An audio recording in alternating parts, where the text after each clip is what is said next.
নমস্কার বন্ধুরা, আবার একটি নতুন ভিডিও নিয়ে চলে এসেছি আজকে আমি একটু রিলায়েন্স নিয়ে আলোচনা করব। আপনারা মোটামুটি রিলায়েন্স কোম্পানিটা সম্পর্কে মোটামুটি জানেন।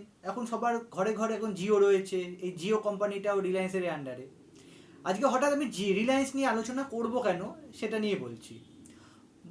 বর্তমানে এই 2024 সালে রিলায়েন্সের মার্কেট ক্যাপ প্রায় 20 লাখ কোটি কাছে পৌঁছে গেছে। 20 লাখ কোটি, মানে এটা আপনারা কল্পনা করতে পারছি না কি এমন বড়।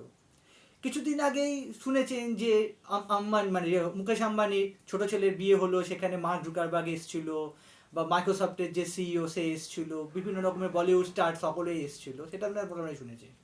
আজকে আমি হঠাৎ রিলায়েন্স নিয়ে আলোচনা করব কেন, আমি যদি সেটা নিয়ে ধরি, বর্তমানে রিলায়েন্স প্রায় এই নেটফ্লিক্স ধরুন বা ম্যাকডোনাল্ড ধরুন বা ডিসনি প্লাস হটস্টার, বিভিন্ন যে বড় বড় যে কোম্পানিগুলো রয়েছে, বিভিন্ন ইন্টারন্যাশনাল কোম্পানি, সেগুলোর থেকেও আজকে রিলায়েন্স অনেক বড় হয়ে গেছে।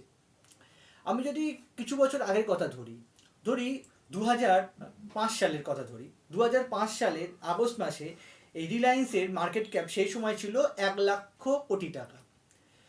সেই 1 লক্ষ কোটি টাকা থেকে আজকে প্রায় 19 বছর পর এটা বেড়ে দাঁড়িয়েছে প্রায় 20 লক্ষ কোটি টাকা। এবার এটা কিভাবে বাড়ছে, আমি যদি সেটা কোনো ইয়ারলি ধরি, আমি প্রথমেই বললাম যে 2005 সালের আগস্ট মাসে হয়েছিল 1 লক্ষ কোটি টাকা রিলায়েন্সের মার্কেট ক্যাপ ছিল। তারপরে 2017 সালের জুলাইয়ে সেটা বেড়ে হয় 5 লক্ষ কোটি টাকা। তারপরে নভেম্বর 2019-এ সেটা বেড়ে হয় 10 লক্ষ কোটি টাকা। তারপরে 2021-এর সেপ্টেম্বর মাসে সেটাই বেড়ে দাঁড়ায় হলো 15 লক্ষ কোটি টাকা। এবং বর্তমানে সেটা মানে এই আগের ফেব্রুয়ারি মাসে, এটা এখন মার্চ মাস চলছে, মার্চ মাসের আগে ফেব্রুয়ারি মাসে এই রিলায়েন্স কোম্পানির মার্কেট ক্যাপ গিয়ে দাঁড়িয়েছে 20 লক্ষ কোটি টাকাতে।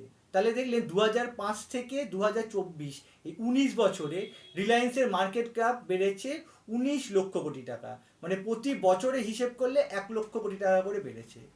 অনেকে ধরতেই পারেন যে এই সময় এত বেড়েছে, তাহলে আমরা রিলায়েন্সের স্টকগুলোর মধ্যে আমি ইনভেস্ট করবো কেন। যারা 2005 সালেও ভেবেছিল যে 1 লক্ষ কোটি টাকার কোম্পানি আর কত বাড়তে পারে, কিন্তু দেখছেন 19 বছরে সেটি বেড়ে প্রায় 19 লক্ষ কোটি টাকা বেড়েছে। তাই আপনারা যদি ভালো কোনো বড় কোম্পানিতে ইনভেস্ট করতে চান, সেক্ষেত্রে রিলায়েন্সের মতো কোম্পানিতে আপনি ইনভেস্ট করতে পারেন। হ্যাঁ, সেক্ষেত্রে আমি বলবো আপনি ভ্যালুয়েশন চেক করে যদি আপনার সুটেবল হয় সেই ভ্যালু, সেই অনুযায়ী করতে পারেন। বর্তমানে রিলায়েন্সের দুটো মাত্র কোম্পানি আমাদের স্টক মার্কেটে লিস্টেড আছে, একটা রিলায়েন্স ইন্ডাস্ট্রি আর একটা হচ্ছে জিও ফাইন্যান্স সার্ভিস লিমিটেড। এই দুটো কোম্পানি একমাত্র আমাদের স্টক মার্কেট লিস্টেড আছে। এই দুটো কোম্পানিতে আপনি অল্প করে ইনভেস্ট করতেই পারে।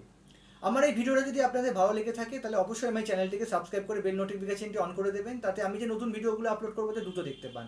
আজকে আসি বন্ধুরা, আবার পরের ভিডিওয়ে দেখা হচ্ছে।